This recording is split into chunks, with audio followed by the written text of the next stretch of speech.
Today's about taking a step out from the garden and looking at a weed which is a little bit of a hero when it comes to self-sufficiency. Now, before I get told off by there's no such thing as a weed police, there is such a thing as a weed. Generally, it's something as a plant just growing in the wrong place. It could be a tomato seedling that is sprouted in your compost bin, that's a weed. But more commonly, we know weeds as things like dandelions and thistles and dock, and we don't want those in our raised beds or borders, but they do serve an important purpose to wildlife, and they're better to be either on the outside of the garden or in a corner for biodiversity.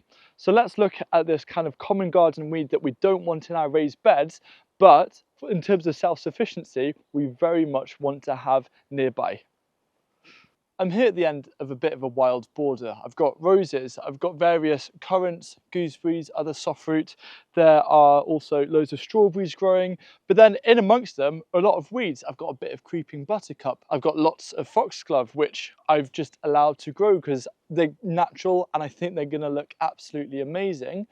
And forget-me-nots here, this is a beautiful little corner of forget-me-nots that I'm just allowing them to spread. However, there's certain areas where I don't want them, but where I do want them, I'll let them go. But it's the weed that's in between the forget-me-nots, which I absolutely love and what this video is all about. And that is a stinging nettle, also known as the common nettle. When I talk about stinging nettles, I will always get a few comments saying, Hugh, you just pick stinging nettles with your bare hands. Well, the thing is, stinging nettle spikes always go upwards. And so if you grab from the base and pick from the base with an upward motion, you're not going to get stung. Would I eat this? Absolutely. And I will show you how. There's a little way that you can fold it all in and then you start just crushing it. You're breaking all of the spikes. I've got this little bit of stinging nettle leaf. Delicious. The part of a nettle that you want to eat is the new growth before it gets a little bit too stringy. You don't want the older leaves. You can cook the top stem as well. When the plants become older, they create seeds. The seeds are then the part that you want to be consuming.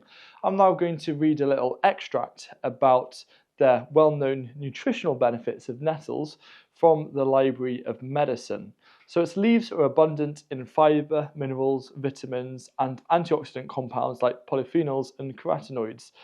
Now the next part, I am not a scientist, so I'm going to hash some of these names, but you'll get the idea. Stinging nettle has anti-proliferative, anti-inflammatory, antioxidant, analgesic, anti-infectious, hypotensive, and anti-ulcer characteristics, as well as the ability to prevent cardiovascular disease in all parts of the plant, such as leaves, stems, roots, and seeds. The seeds alone contain vitamin A, B, C, E, and K, minerals like iron, silicon, calcium, potassium, beta-carotene, folic acid, and essential fatty acids. It's quite a superfood that we have growing in our hedgerows that we very much need to make the most of. I'm going to go to a bigger patch of stinging nettles and we'll talk about why they're just so fantastic for off-grid living. If you know where to look, there's edible wild food all around. I'm under a hedge, there's actually a hawthorn above me. Its young leaves are edible. This is a bramble shoot, you can cook this, you can eat it when it's younger, you don't want to eat that when it's old. Then you have goose grass or sticky grass, that is also edible. But the main thing here to focus on is all of these nettles. And there's one simple trick on how you can incorporate this quite easily into your diet or into self-sufficiency, and it's a little mindset trick, is to not see it as a wild food, but instead to see nettles as a vegetable. When you think vegetable, your brain is automatically going to think food. Could I eat this tonight? Can I harvest it? It's a vegetable. How could I grow more of it? And the thing about nettles is they're essentially a leafy green. So I see them no different as growing things like spinach or lettuce. But the lovely thing about them being wild is I don't actually have to do any of the sowing or transplanting or pest control or anything like that. It's just food available at my fingertips. One of the best things about nettles is that they can save you growing space in the garden. The thing about them is that their prime is during what's known as the hungry gap. It's the end of the winter veg, but it's before the summer veg starts coming in. There's lots of ways to grow food in it and around it and to overcome that. But sometimes it's nice to keep things simple.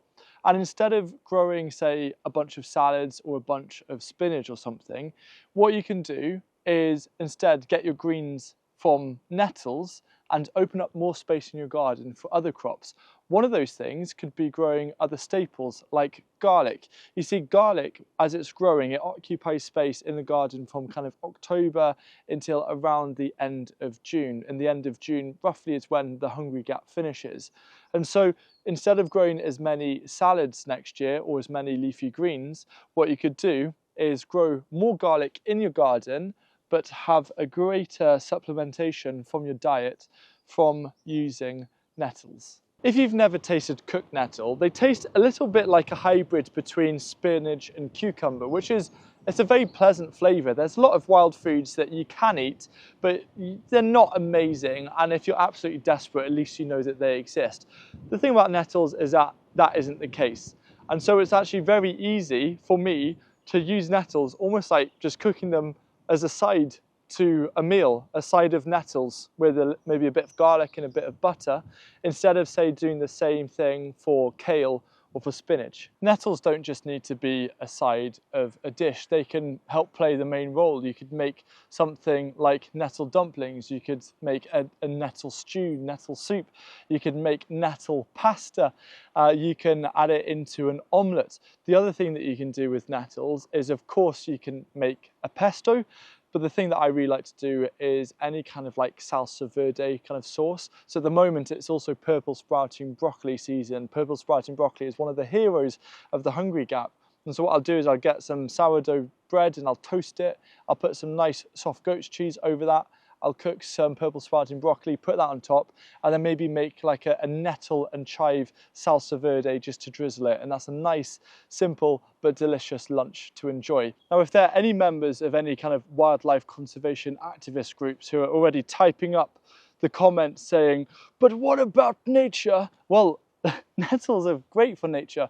I'm a permaculturalist. I want to work with nature as much as possible. I want to eat what comes from nature, but I also want to make sure that I let everything else kind of form a balance. I want things to thrive. One of my absolute favourite things to see in the garden are butterflies, and butterflies like the red admiral, small tortoiseshell, painted lady, they're caterpillars need nettles. Nettles are the food source of these caterpillars. So I'm always going to leave a patch of nettles for wildlife. My absolute favourite butterfly is the comma. We had countless commas last year. It was absolutely, I was blown away. And it was because I believe we let lots of nettles grow. Nettles, they're not a rare plant. There are tons of them about. Never feel guilty about eating some nettles. You got to think about it with forage foods. It's all about balance and saving a part from nature, saving a bit for us. I think we're part of nature. And so it's just it all makes sense where we can share, they can share, we can all share, it's all fine and dandy. And it's so important for me to have a strong biodiversity in and around my garden to help make it more resilient. Another really important insect that needs or loves nettles, especially its larvae, are ladybirds. And so allowing some nettles to grow is just really important for nature. And so of course, do leave some patches for nature, because that's going to have a positive knock-on impact on their health and productivity within your garden. Of course, the benefit of nettles don't stop there. One of the lovely things that you can do is use them to help build healthy soil. You can use them as a compost activator, but another thing that you can do is make something like a nettle tea or a nettle feed. And I'm just going to show you a little extract from a video that I did when I visited Lynn and Sandra from Lynn Breckcroft up in Scotland, who use nettle tea on quite a large scale to help them grow a lot of food. So I wouldn't have any scientific data to prove it, but we do think since applying nettle tea to the vegetables every few weeks, we've seen a massive improvement in the crops, the health and the yields as well. So it was last year that we first started doing that, and everything just went crazy. It could also do with the improving soil, but I think nettle tea and just an extra boost of natural nutrients for the plants to take on if they need it is definitely the way to go. If you enjoyed that clip, it came from one of my videos within the Inspiring Gardens playlist of some of the most incredible, inspiring, thought-provoking growing projects that I've come across here in the UK. So I hope you enjoy it, and thank you for watching.